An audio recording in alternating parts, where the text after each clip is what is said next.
بسم الله يا يدا قران وحانك بلا باي waxaan ahay caruus waxaan joogaa dooxada Alwacayseed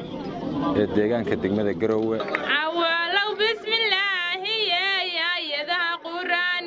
وحانك بلا باي بسنكي ilaahigay waxaanag baleeyay baryadii Allaan ku daray wareerku wanagu siyaado saxbu ahaa awaan idin bagay ilaahay ha idin boqre magacayga waa Maxamuud Abshir Faande naanaystayda waa xildhibaan Cabeeye waxaan ahay xildhibaan konsolka degmada Garowe ah guddiga joogtada ah magaalada Garowe waan ku dhashay intaasaan ku leekaaday reer miyi ma ahayn hooyaday iyo aabahayna miyi iskuma guursan magaalo isku guursan indhaweyd waxaan sameynayay xoolo iyo maaragtay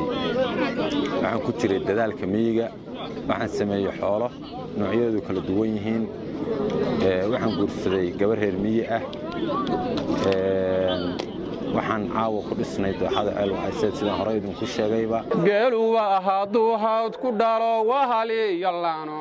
midunbaa candhada horisoy lawhun gobayo midunbaa harub lagali saaxiibadu raacda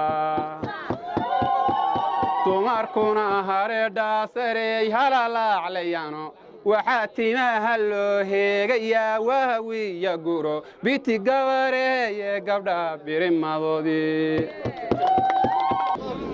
waxaa jira indhaweyd dadku waxay ka soo cararayeen miyiga iyo tuulooyinka waxaan moodaa in maaragtay magaalooyinkii loo soo buuxsamay oo la soo faaruqiyay miyigii iyo tuulooyinkii sidaasoo ay tahay in caawa reerkan baadiyaan ku dhisay mana raba inaan magaaladii ka soo tago dadkii aan u shaqaynayay iyo shaqadeedii aan haystay gaarka ahayd midna inaan ka soo tago ma rabo waxaan rabaa inaan ka shaqaysto dadkaana waxaan rabaa inaan la noolaado reer miyiga ah xoolaha miyigana wax ku yeesho hawada iyo cunada freshka oo la haystana wax ka cuno magaalada iyo buuqeedana wax ka soo qaato marka dhammaan waxaan kula talinayaa dhalinyarada Soomaaliyeed wiilal iyo gabdhaba in ay maaragtay baadiyaha la soo celiyo tuulooyinka la soo celiyo dadka tarantooda waxay ku jiraan miyiga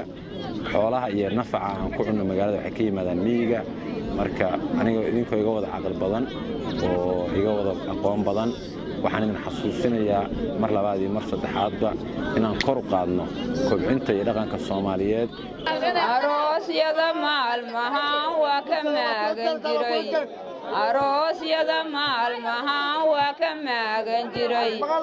inaan ka maadeeyo maankayga waa ka jaray inaan ka maadeeyo maankayga waa ka jaray wuxuu bigiina ay qaatan u soo mirkacay wuxuu bigiina ay qaatan u soo mirkacay waxaan soo meerinayaa salaan macaan waxaan soo meerinayaa salaan macaan waxaana soo mariyey duco aan la miisi karin